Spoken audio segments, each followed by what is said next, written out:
कैसे हैं आप सभी लोग। आई होप आप सभी अच्छे होंगे, मैं भी बहुत बढ़िया। आज का जो वीडियो है वो कर्मा सीरीज़ का अगला वीडियो है, जिसमें मैं आपको NTPC CBT 1 CBT 2 group D के जो मैथ्स के सवाल है वो मैं आपको कराऊंगा।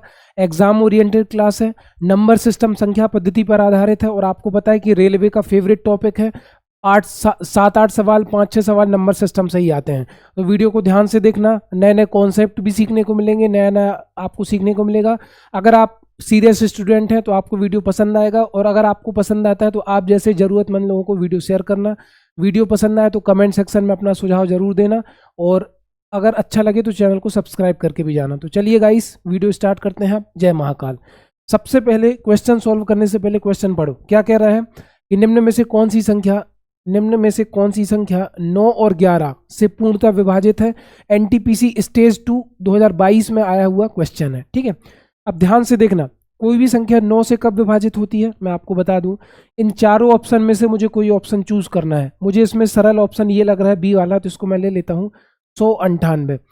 कोई भी संख्या 9 से तभी विभाजित होती है जब उस संख्या में जितने भी अंक आए हैं उन सभी का टोटल करो। अगर उस जोड़ में 9 का भाग चला जाए तो संख्या 9 से विभाजित होती है। जोड़ दो, 8 और 9 17, 17 और 0 17, और 17 में 1 जुड़ा तो 18। इसका टोटल आ गया 18।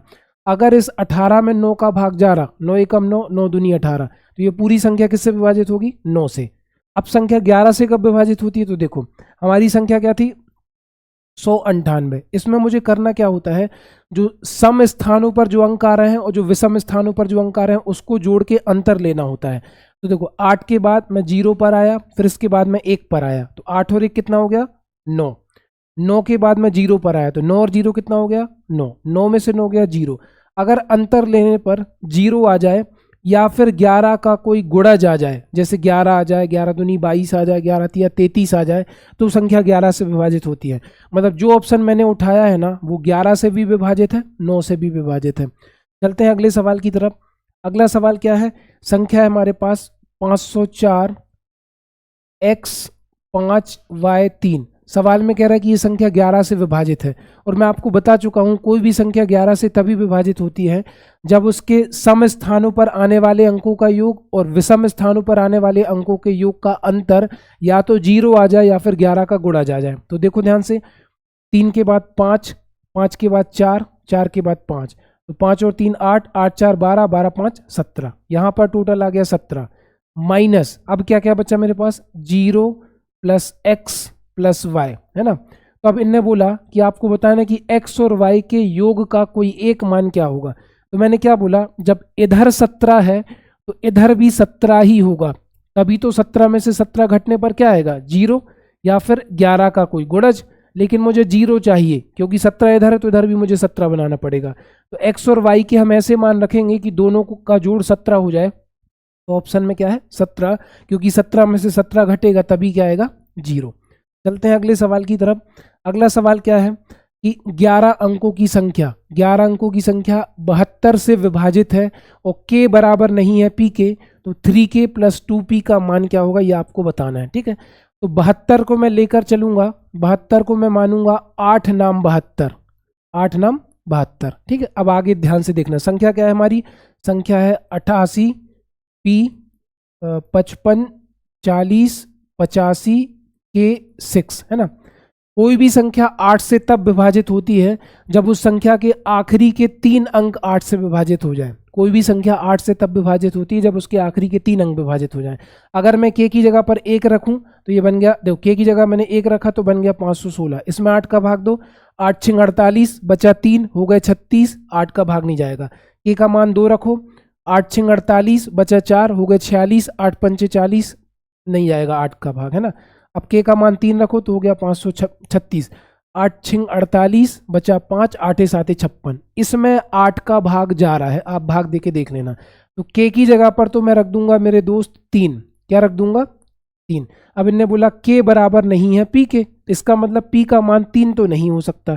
अब ध्यान से देखना, कोई भी संख्या 9 से तब विभाजित होती है जब संख्या में जितने भी अंक हैं उसके जोड़ में 9 का भाग चला जाए। तो इसको जोड़ो, 8 और 8 16, 16 5 21, 21 5 26, 26 4 30, 30 और 8 38, 38 5 43, 43 और 1 44, 44 और 6 50, है ना।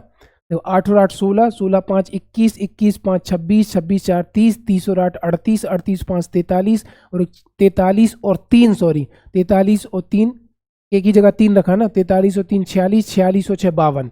तो यहाँ पर मैं पी की जगह पर 2 रखूंगा। क्यों रखूंगा? क्योंकि 52 और 2 54 हो जाएगा और 54 में 9 का भाग चला जाएगा, है ना। तो यहाँ पे रखूंगा 2। तो पूछा क्या है 3k प्लस 2p। तो k की जगह मेरे दोस्त 3 है, 3 तर का 9 और p की जगह 2 है, 2 दूनी 4। तो 9 और 4 कितना आ गया? 13 इस क्वेश्चन का आंसर है। अगले सवाल की तरफ चलते हैं। अगला सवाल क्या कह रहा है कि 171 गुणित 172 गुणित 173 को 17 से विभाजित करने पर शेषफल ज्ञात कीजिए। ग्रुप डी 2022 सिर्फ थर्ड का क्वेश्चन है। भाई आपको इसका गुणा नहीं करना, आपको करना क्या है, इसको ज्यों कहते हो लिख दो 171 गुणित 172 गुणित 173 और इसमें आपको भाग देना है 17 का। ठीक है, तो 17 एकम 17, 17 दहम 17 दहम 170 है ना। शेषफल कितना बचेगा? 1। 17 दहम 170 शेषफल बचेगा 2, 17 दहम 170 शेषफल बचेगा 3। इसका आपस में गुणा कर दो, 1 दूनी 2, 2 3 6। तो आपका जो शेषफल बचेगा वो कितना बचेगा? 6। इसमें गुणा करके नहीं किया जाता, तीनों का अलग अलग भाग दे दो तो आ जाएगा। चलते हैं अगले सवाल की तरफ। अगला सवाल है कि जब संख्या n को 5 से भाग देते हैं तो शेषफल 2 बचता है। जैसे इनने बोला कि 5 से भाग देने पर शेषफल 2 बचता है, मैं समझ गया वो संख्या 7 थी कि 7 को मैं 5 से भाग दूंगा तो 5 एकम 5, शेषफल कितना बचेगा? 2। मतलब n बराबर संख्या कितनी निकल आई? 7। अब वो कह रहा है संख्या n स्क्वायर को 5 से भाग देने पर n स्क्वायर मतलब n को मैंने कितना माना? 7। तो 7 का वर्ग कितना हो गया मेरे दोस्त? 49। इस 49 को 5 से भाग देने पर शेषफल क्या बचेगा? तो 5 दहम 50, 49 से ज़्यादा हो गया, 5 नाम 45, 49 में से 45 का शेषफल आ गया 4। चलो अगले सवाल की तरफ। अगला सवाल है फिर से वो सवाल रिपीट हो गया, एक क्वेश्चन शायद रिपीट हो गया है ना। तो आज की जो क्लास है वो 5 ही सवालों वाली होगी क्योंकि एक सवाल रिपीट हो गया। तो आई थिंक आपको क्लास बढ़िया लगी होगी। अगर क्लास कहीं पर भी अच्छी लगी